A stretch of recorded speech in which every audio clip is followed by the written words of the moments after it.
All right, what's going on, guys? Welcome back to the channel. Today is Thursday, February 12th. This was a no trade day for me. But if you didn't take a trade today, there's a good chance that you are either profitable or well on your way to becoming profitable because there was zero entry trigger today. I don't care what strategy you're trading. There was no way you got an entry in today's price action. So let's start on the 1 hour time frame.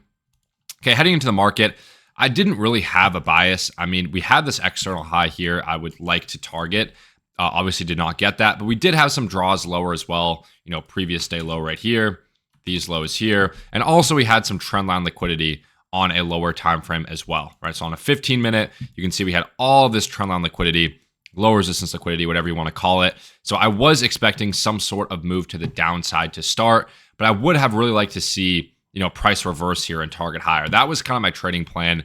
Obviously, that did not play out. Now, we could have taken this short here. Actually, that was 8:30, right?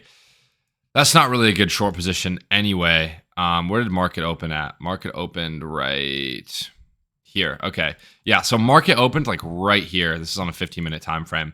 So we did inverse this 15-minute bull gap. And I was actually potentially looking for longs from here before we inverse this. And, you know, my bias was right today. I said, you know, if ES takes out the high, which it did, and makes a bearish SMT, then NQ is going to nuke.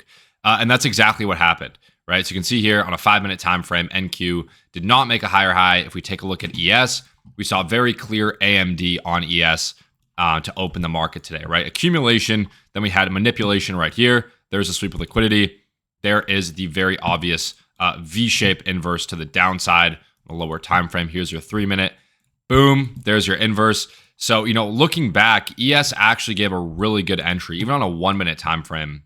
If we get on to a 1-minute, I believe ES gave us a V-shape on the 1-minute time frame. Let me turn on my indicator here. So right here, right, we swept the high, swept internal high as well. We had a 1-minute bullish gap here that we inversed within a few candles. That is a really nice V-shape. Very nice bearish candle here as well. And yeah, indicator alerted this as an A+ setup. So this was the only valid short position or valid trade of the day was on ES. Obviously, I don't trade ES. I only trade NASDAQ. And NASDAQ just didn't give the entry trigger. And this will happen sometimes. Like you will get, or like you will get the bias right. You'll have the correct bias. You can know what price is going to do, but sometimes you just won't get an entry trigger. And that was the issue here. Like there were no bullish fair value gaps here on the 1-minute. There were no bullish fair value gaps here on the 2-minute. There were no bullish fair value gaps here on the 3-minute. There wasn't even a 30-second. Like I would have been okay even taking like a 30-second. I guess you actually did get a 30-second inverse right here. So, I mean, you could have taken this, right? Like this looking back was a valid setup. And we had all of these lows here as well, like trend line liquidity with the bearish SMT. So like hindsight's 2020, like this actually would have been a pretty good trade here, I think. And just target like the external lows, like the trend line liquidity all the way lower. But, you know, I really don't like going below a 1-minute time frame when I'm finding an entry. I might try to incorporate 30-second entries, but like it just did not give a good entry trigger. Even with the 30-second, you know, I just really would have liked to see a lot cleaner price action here. And we just unfortunately did not get. And then after that, I was looking for continuation shorts. Right, so I was looking at a short position literally from this level here in the live, and I was like, you know, we're obviously heading lower. We are delivering with speed and momentum towards these higher time frame draws, right? So when we're delivering with speed and momentum with this aggressive pullback towards these higher time frame draws, we are most likely going to displace lower, right? And that's exactly what we did. Like, don't try to take longs after an aggressive pullback like this. When price is creating new bearish gaps on the way down, like literally creating 15-minute bearish gaps on the way down, don't be looking for reversal longs, right? Very easy to avoid. Just like look to ride the trend. Trends more often than not continue than they do reverse. So when you're in completely bearish price action, making new gaps, displacing towards these draws and liquidity, you guys want to be taking shorts, right? So that was my bias for the day. After that initial 15-minute inverse, I looked for a continuation short here. Again, literally no entry trigger here. And I don't know why TradingView is being so slow today, but literally no entry trigger. Where are you going to get an entry here? Like, yeah, you can have a bearish bias, look for shorts off this level, but there's no inverse here. I mean, there's not even like a CISD. Like, you really don't have anything to work with here.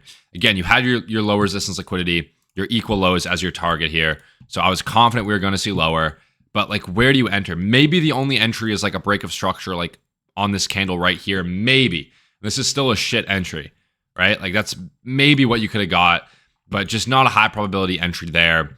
Also was looking for a continuation here, off of the 5-minute gap. We had a 5-minute bearish gap here. Once again, no sort of reversal model, continuation model, no sort of inverse fair value gap here. Like, where are you going to enter here? Like, you just do not have a high probability entry, even though you have a drawn liquidity lower.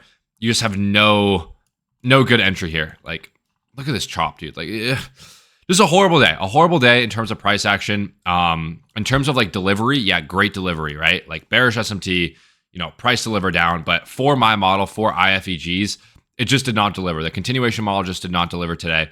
And that's okay. Like, some days it's going to be like this. It's like with any entry model, you're going to have days that are good. You're going to have days where you just don't get your entry trigger. And, I'm fine with that. I'm a little bit mad because, again, like, I knew price is going to go down from here. Like, I was looking for shorts. I just had nothing to execute off of. I knew price is going to go down from this level, from this 15-minute gap. Again, I just had no entry trigger, nowhere to enter here. Okay, that's fine. We still have draws and liquidity lower. I knew we were going to deliver off this 5-minute bearish gap because we left equal lows once again. Like, we left behind these equal lows and we had draws and liquidity lower. We're displacing towards these draws. These are going to get hit and just no entry trigger, like literally no entry trigger the entire morning, even though my bias was correct. If I just blindly entered shorts, like when I thought price was going to go down, I'd be up like 10R today. But unfortunately, that's not how trading works. And if you were to do that on a long enough time frame, you would get absolutely cooked by the markets. But yeah, clear draws lower. I mean, we could maybe even see this. I don't know. I still think we probably go up and take out the external high at some point, but we'll have to see. But yeah, just an aggressive pullback. It is what it is. No trades today. No trades following my system. I'm glad that we didn't get chopped up. Like, I know a few IFEG traders today probably got stopped out on a few different reversal trades. Like, probably got stopped out in like 2 longs today. Just because, like, mechanically speaking, they were valid. Like, this long position here was a valid long on the 1 minute. Obviously, like, didn't really inverse above the first presented. But this was like technically a valid inverse here, at least from this fair value gap on the 1 minute. I was just waiting for the 2 minute to go in. And then obviously with a bearish SMT and the 2 minute never inverse. So I didn't get in this. But like, this was a trade that would have stopped out a lot of, or probably did stop out a lot of IFEG traders. So, I'm happy with the break-even day. Just kind of pissed that, price went in my direction. I just didn't get a trigger. And that's how trading is. Sometimes you just got to deal with it. Staying disciplined, staying patient, following your system. So that was the recap today. Tomorrow, CPI, we're going to probably full port some evals, pass some fundeds tomorrow, and hopefully we get some better price action next week. So let me know if you guys found value from this. Subscribe to the channel for more content, and I'll see you guys next time.